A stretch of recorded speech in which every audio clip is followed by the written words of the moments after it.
All right, now it is time to start the coding. And for getting into the coding, let's go on to a Raspberry Pi and let's dig in with the coding. Hope you have got on your Raspberry Pi. You can start with the programming and you can write either a Python 2 or a Python 3 file. We recommend writing a Python 3 file because that has further scope in terms of support. But of course, Python 2 is also widely supported because of the use by many people all around. All right, let's go on to Python 3. Let's understand what exactly Python would be and how easy or simple it is for IoT. Now, why Python? Why Python? I guess the simplicity of Python. By the way, this is how you can write commands in Python. Now, in Python, as you can see over here, this is called as a shell because of the Python shell. Here you write a command, you get a response. So if I say 2 into 5, enter, you get a response. 5 into 9, you get a response. 9 divided by 5, you get 1.5. 8 plus 9, that's 17. So as you can see, this is a Python shell. Now comes the question, of course I didn't answer that. Why Python?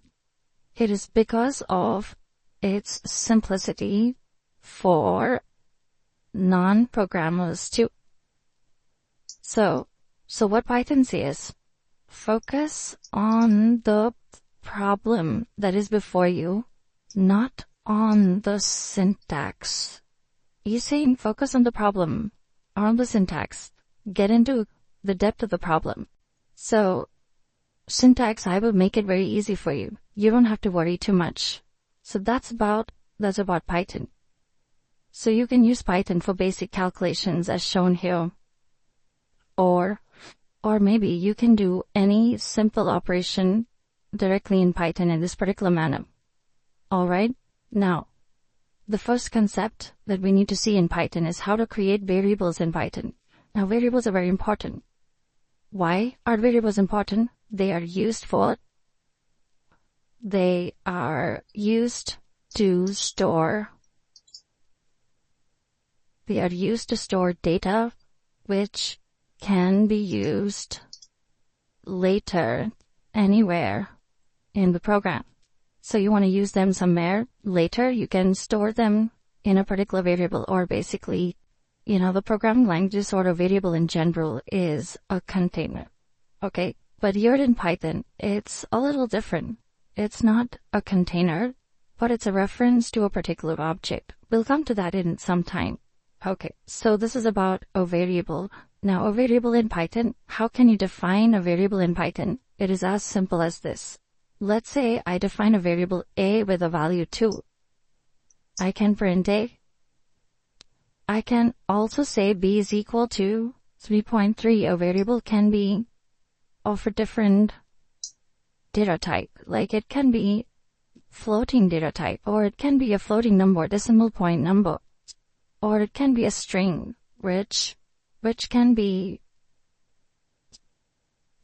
hi. I am a Python string. Now comes a question that is even in Python, even single quote. It was generally a character in other programming languages. In Python, Python says, I am also a Python string in single quotes. Right? So now, if I print C, if I print D, is the same. Right? Both of them are strings, as usual. Okay, so there is no character data type in Python. Okay, if you want to define a single character, again, you can define it with just this. Alright, for now, we'll come to that a little later. You can also have something like E is equal to true and F is equal to false. Both of them capital T and capital F. So E or F, you can define variables as true or false. You can have things like that, which can be a Boolean data type too. Now comes a question, alright. So this is about declaring variables. You don't have to have a data type before them. you need to assign them over here itself. Alright, so you can have variables in Python. Okay, one more thing. As I said, this is about writing a command in Python. This is a single line command. If you want to write a multi-line command, you need to write it with a triple quote. So, triple quote, enter, hi. This is a multi-line command. Correct? Okay, so this is about Python, and this is about variables and commands. This is about the basics of Python. And of course, we're going to use this. We're going to understand in more depth about what exactly are these variables and how do we use them and stuff like that. Now, we can go to the help and we can go to the Python documentation. Okay, but going from here means you will enter into the browser here.